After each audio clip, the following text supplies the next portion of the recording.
Hello mga ka-J-Vlog, welcome ulit sa panibagong video at sa video na to mag-unbox tayo ng isang napakalupit na handheld device, na handheld gaming device, ang Anbernic RG353 PS. Maganda kaya siya? Tara mga ka-J-Vlog, check natin.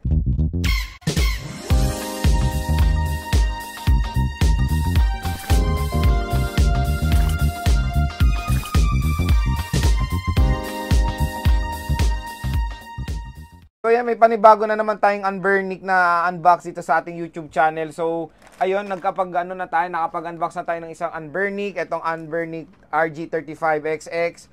So okay to, solid na solid mga ka-J-Vlog, makakalaro kayo dito ng mga classic na games, PS1 din, and of course Game Boy.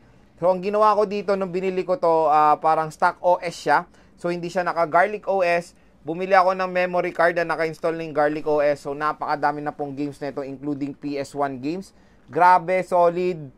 Ang ganda pong gamitin itong Anbernic. So, bumili ako ng bagong Anbernic, bagong model. Ito naman yung RG353 PS. So, ang ginagawa nito is support niya na ang Sega Dreamcast, PSP, at Nintendo DS. So, yung purpose ko binili to dahil sa Nintendo DS and of course, sa Sony PSP. And binili ko pala to sa Shopee mga ka-J-Vlog sa 99 sale.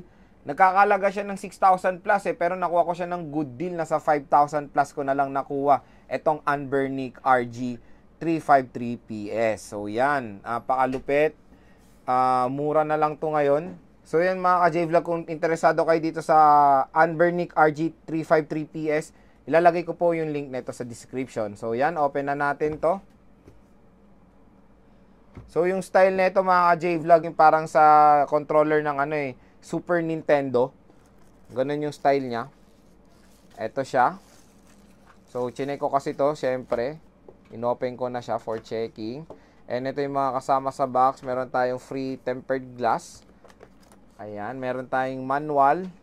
And of course, yung kanyang charging cable. Ito yung charging cable niya. So ayan. Type-C na po. Itong Anbernic, of course. Magandang balita. All goods, wala na. So, yan. Manual. And merong tempered glass na kasama. So, dito na tayo sa Anbernic mismo. Plastic pa siya. Uy, yan na. So, ito yung unang napansin ko dito mga ka-J-Vlog when una kong nakita tong Anbernic RG353 PS.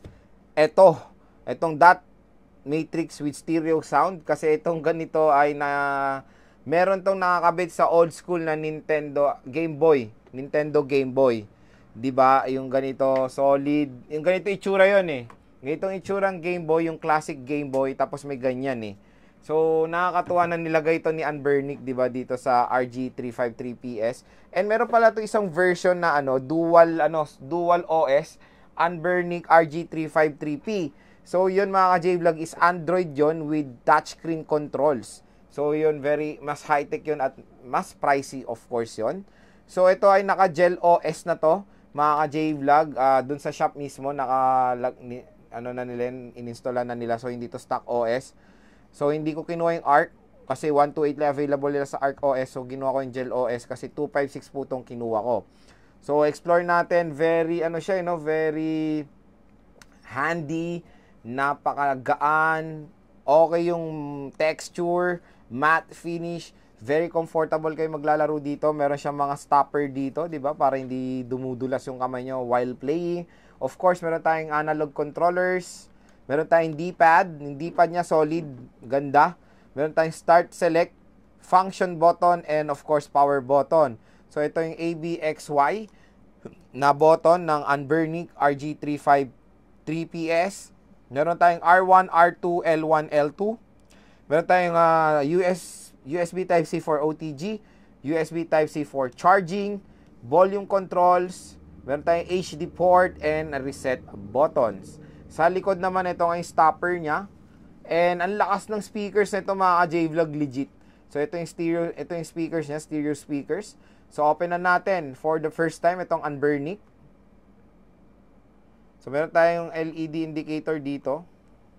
So yan, nag-open na tong Anbernic RG353PS. So naka-gel OS to mga ka-J-Vlog. So ito yung mga console na kasama, Nintendo Entertainment System.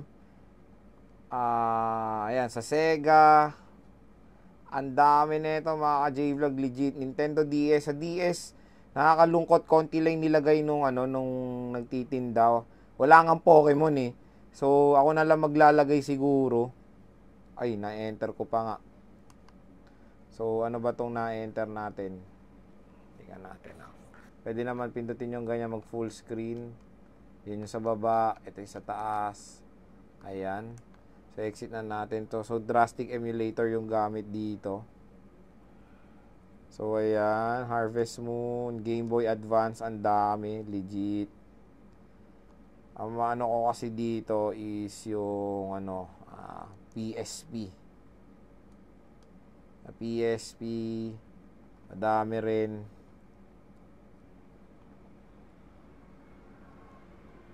Ano pa ba? PlayStation, Bloody Roar, Crash Bandicoot, Final Fantasy, Pepsi Man, uy, legit ang dami. Ito talaga yung dyan, yung PSP, tsaka yung Dreamcast mga ka-J-Vlog. So, try natin mag-play sa PSP.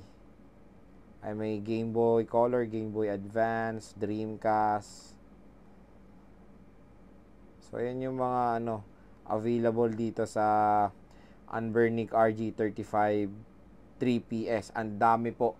I think nasa 30,000 games daw tong 256 gig. So, mag-grab na kayo nito. Magandang steel tong Anbernic. Kung interesado rin kayo dito, ilalagay ko po yung link nito sa description.